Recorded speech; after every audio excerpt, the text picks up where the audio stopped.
Sebab itulah saya nak sebut sekian kali, siapa yang belajar tapi dia tak sampaikan, dia sebenarnya belum tafaqquh. Dia setakat taklum je. Belajar dah bertahun-tahun tapi sepatah pun tak sampai. Pada suami ke, pada anak ke, pada jiran, sepatah pun tak sampai. Sebenarnya dia belum tafaqquh fid din.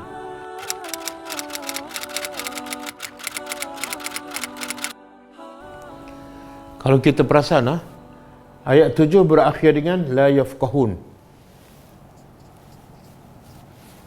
Ayat ke-8 berakhir dengan la ya'lamun. Apa beza? Apa beza la yafqahun dengan la ya'lamun? Dalam bahasa Arab, la yafqahun daripada perkataan al-fiqhu. Al-fiqhu.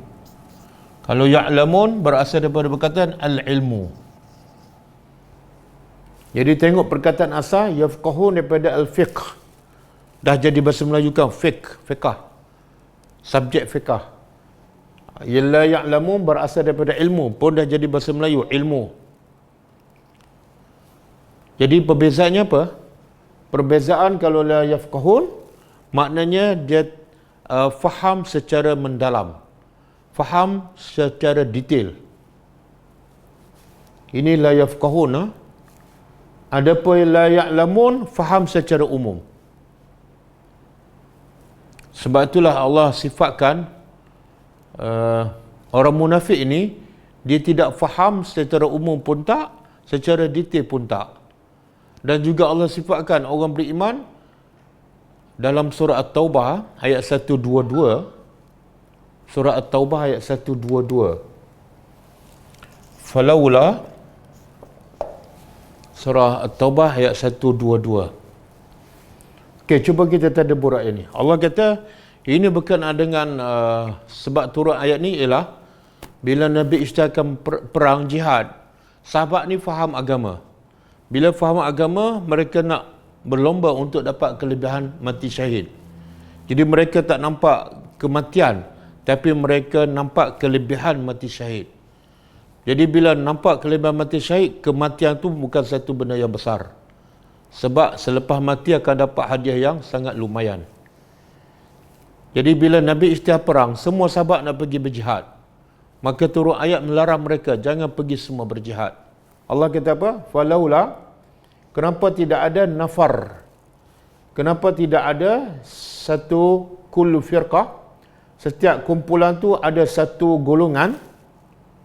Setiap kumpulan ada satu golongan yang pergi untuk belajar agama. Jangan pergi semua pergi berjihad. Kalau 1000 semua pergi berjihad, salah.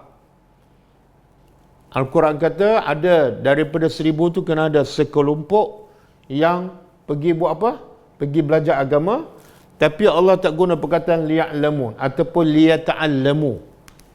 Yata'allamu. Allah tak guna liyata'allamu. Tapi Allah guna liyatafaqahun. Beza. Kalau liyata'allamu berasal daripada ilmu. Kalau yatafaqahun berasal daripada fiqh. Tafaqquh fid din. Jadi maksudnya apa? Pergi belajar, kena tafaqquh. Tak cukup ta'allum. Kena belajar secara mendalam. Macam kita baca tafsir lah. Kadang-kadang kita baca tafsir, kita tahu maksud dia. Tapi secara mendalam, apa pengajarannya, nak kait dengan kehidupan, kita tak faham. Bila tak faham, dia panggil ya'lamun. Dia tak panggil yafqahun. Okey? Jadi bila belajar agama, kena sampai tahap liyatafaqahun. Bukan yata'allamu. Liyatafaqahu fid din. Mereka faham agama secara mendalam, secara detail. Kemudian dah faham, barulah waliyun ziru. Barulah mereka memberi peringatan kepada kaum mereka. Jadi hasil kefahaman tafaqquh dia akan melahirkan satu lagi tanggungjawab, iaitu dia akan sampaikan. Sampaikan kepada siapa ni? Kaum mahum, kaum mereka yang pergi berperang. Jadi masa pergi sahabat yang pergi berperang, dia tak ada peluang nak belajar agama. Jadi mereka ada benda yang mereka tertinggal. Ada maklumat yang mereka tak faham. Maka yang pergi belajar agama ni, bila mereka yang balik berjihad, mereka kena ajar pada yang pergi berjihad, yang tak sempat nak belajar. Tengok Islam menunjukkan apa tu? Islam nak bagi tu pentingnya ilmu. Kalau pergi berperang pun, balik tu kena tanya balik apa yang dipelajari oleh orang yang tak pergi berperang. Saling bertukar maklumat ataupun ilmu. Izar raja'u, bila ahli yang pergi berjihad, raja'u kembali kepada penduduk Madinah. Semoga la'allahum yahtadun, semoga mereka yang tak sempat belajar tu dapat juga hidayat hasil daripada tafaqquh mereka yang tak pergi berperang. Jadi sekarang Allah nak beritahu apa ni? Selepas tafaqquh fi din, dia mesti ada waliyun ziru. Selepas tafaqquh, dia mesti ada inzar.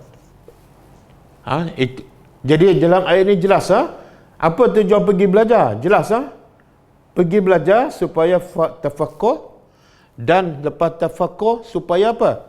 Liyunziru. Lam ni dalam bahasa Arab dia panggil lamu ta'lil, iaitu untuk. Jadi bila belajar ada tujuan. Satu, untuk dia faham dan dia beramal. Yang kedua, lepas dia faham dan beramal, dia wajib sampaikan. Ini tujuan kemuncak kepada belajar.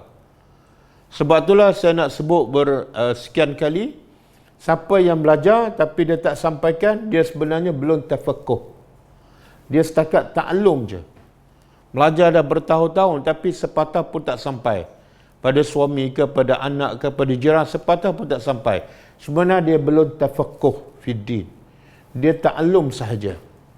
Kalau dia tafaqquh, bukti dia tafaqquh fiddin ialah dia sampaikan.